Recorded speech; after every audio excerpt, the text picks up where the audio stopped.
as thoughts. Past is gone, and future is not arrived yet. Why wasting your time?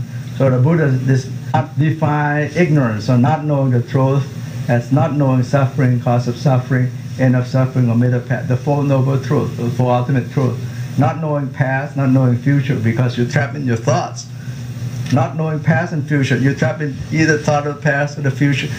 You know, you thought about your smooth time, enjoyable time with your family and friend, or your girlfriend, boyfriend, and then your next thing you think about what's the plan for this weekend, this Friday, whatever, and then you're not seeing present, because present is dependent arising.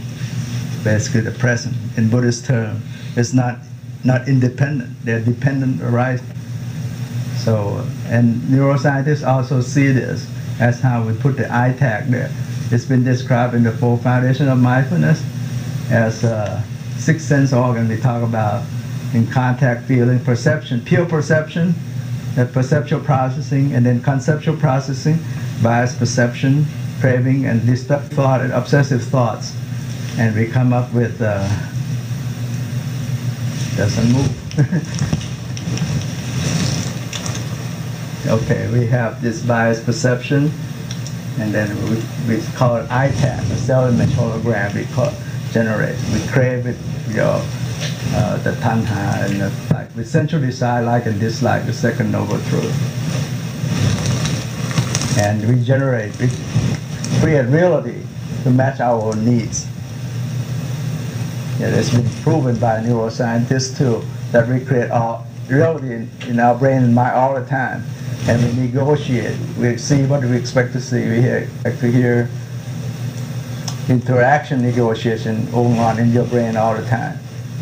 And because of our biased perception, we crave causing suffering.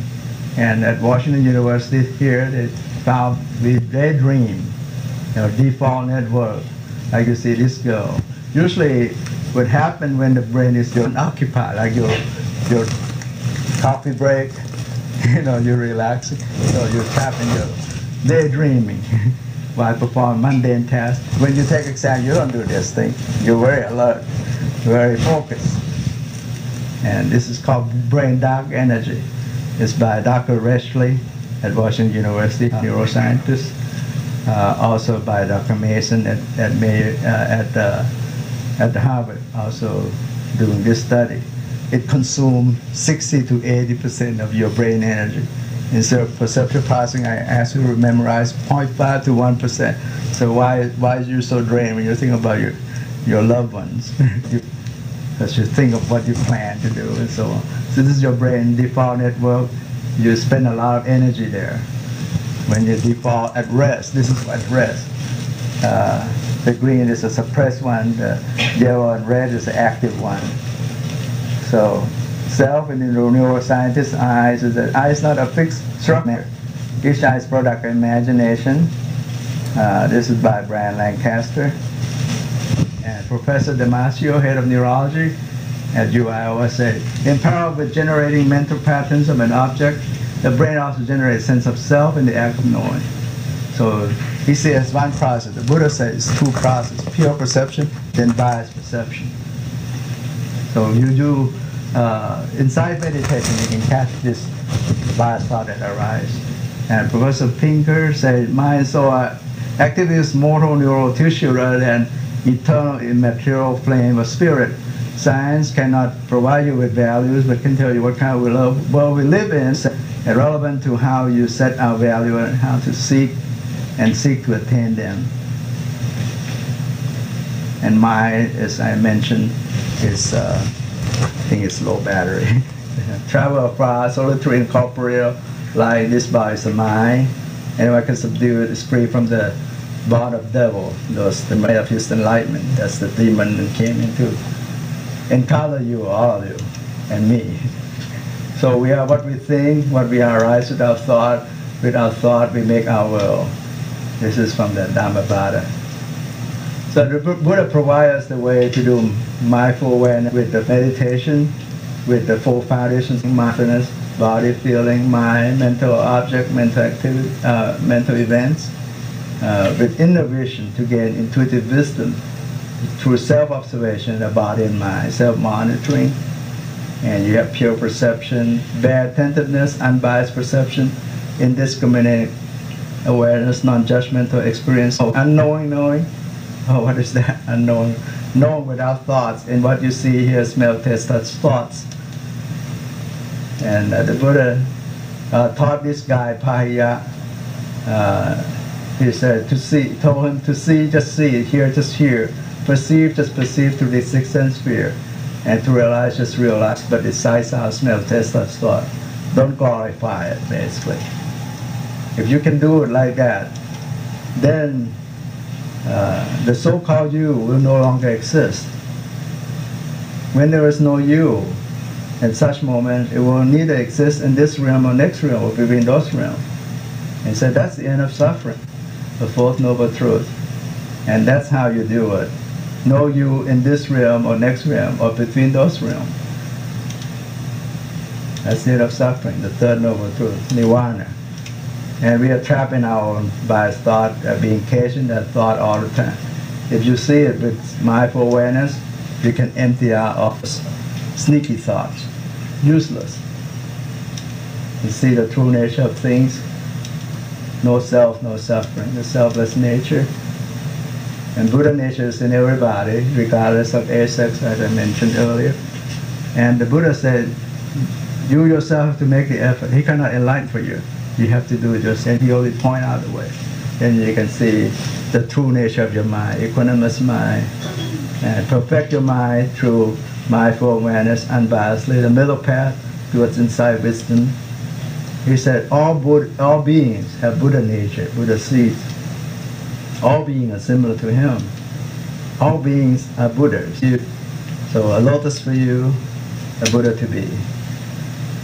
That's the essence of Buddhism.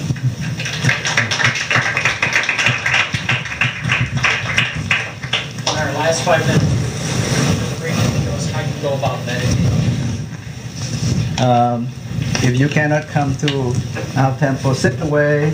It's just to put your palms, and you can put it on your chair there, on the desk, or your lap there. You do this first. Circle your fingers. You sense that. Normally we won't sense that, we neglect it. How about open and close? That's self-awareness. That's where your mind is too. 10 fingers, digits, do this. You sense it. Very pointed, very sharp, very precise. No sense of self, just a sense of awareness. That's self-awareness, physically. And you experience it with what? Your mind, is it? So we do like your palms and your thigh there. You can circle it to sense the self-awareness. Tilt your right palm up, bring it up. Down to your tummy. Left palm. Be aware of it. Every step that you do, or your eye open, okay? Left palm. That's one cycle. It has no meaning, okay? Look a little weird, but you don't know it. It's very powerful because it keeps your mind anchored here. But don't focus or fixate your mind on your hand. Simply acknowledge with your mind. That's how you're aware of yourself externally through this hand movement. Internally, you're aware that you're sitting. You're not leaning forward or falling. You're sitting in balanced posture. No, that's you're aware of yourself internally. So all of a sudden, you're aware of yourself externally, internally. You anchor yourself, your mind, at your body. So your mind is busy observing this thing. So you can see the changing nature as you move around. You see your mind change. 1 minute, so every time you move, aware. 1 second, you're aware of one movement. So 1 minute, how many times you're aware? 60 times, all of a sudden. Self-awareness is not a straight line. It's like a linking chain. The more you can link to it, the more you're aware of yourself. So keep doing that for a while. There's no meaning. You can do that as a homework too, okay? And reflect upon the changing nature, physically and mentally, either your feeling and so on. That's how you use your body and mind as a tool to observe and be aware of yourself. That's how you free yourself from craving and concepts and not clinging to anything, not grasping or holding on to anything, That's how you free your mind. That's how you end your suffering. That's the simplest way, homework for you. You can do this for the rest of your life. Once you become aware of yourself, you get a bargain of your life. Your life you control because you're aware of what you do, what you say, what you think. This is how we interact with the world. Doing, saying, thinking. It's rooted in the thoughts.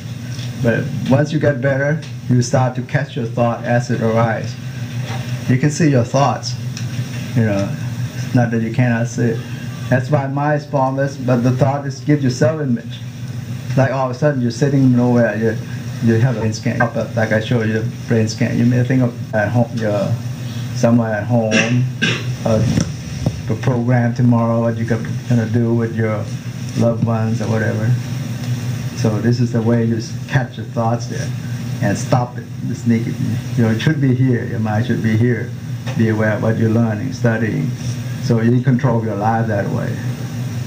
This you can control partially. As a medical doctor, how has Buddhism affected how you treat patients? It let you become more aware and more alert. You know, you have to interact with patients all the time. What they describe to you, you have to pay attention to very small little things. You know, like about a week ago, I have a patient that come in with right hip pain, right leg pain. And you examine her, nothing wrong. She have hip replacement. So it could be that. But then I lay her on the table, and when she sit up, it hurt in my lower part of the tummy. So I said, oh, get CAT scan, because you have hip replacement, just to see anything ongoing. Turned out she have clots in her major vein that go back to her heart. And her liver was so congested, blood flow in there. They can't do much because it's been old. But it explained, if it's blood clot that can run to your brain or to your lungs, you can die from that, but this is chronic. So, one of my friends that used to work with me followed our boss. And then one day he came to confess to me, I can't work here anymore. I almost killed a girl. You know, she came in and told me about her leg pain and so on, similar to this, and swollen leg. And he almost made blood clot that traveled to her lungs. So he said, can't work it. I might kill somebody. Not his boss, but might kill patient. So attention is very important. And when you see the uncertainty of life, things change all the time. Sometimes you cannot cure people. You learn to comfort them, like be with them and so on. You stay with the loving kindness, compassion, sympathetic joy, equanimity. You stay on the sideline and help them as much as you can. And what you cannot do, you just stay there and help them, comfort them at the best. Do your best. Do your best. Refer them to the right people and so on. Not to say I know everything. You can't know everything, but you can know your mind, your body and mind. Everyone needs to know that. Okay. If anybody wants to go to your temple Saturday night. Yeah, 7 to 9 p.m. 890 Lindsay Lane in Florissant. You can look up www.stlthaitemple.org. Okay, there's some real articles and also video clips and so on.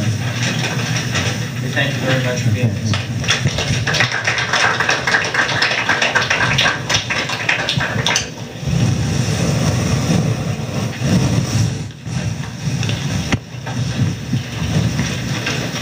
I think I changed the battery. Oh yeah, save that. Oh, okay. You want to save that? Okay. It's still there. You can take that out because it's downloaded here. Oh, already? Yeah. I didn't know that. Oh, you can, yeah. Then you can save it and just pull it. Yeah, just pull it straight. Okay. Okay. I was just, did I ask a few questions? I've actually, I was raised Catholic, and I actually read a bunch of Buddhist readings, on my own, and I actually kind of am very intrigued by the religion itself. Okay. So I was just wondering, I don't know, what do you, the soul is, sort of eternal as a being of, energy, or is it, first of all, Buddhism doesn't have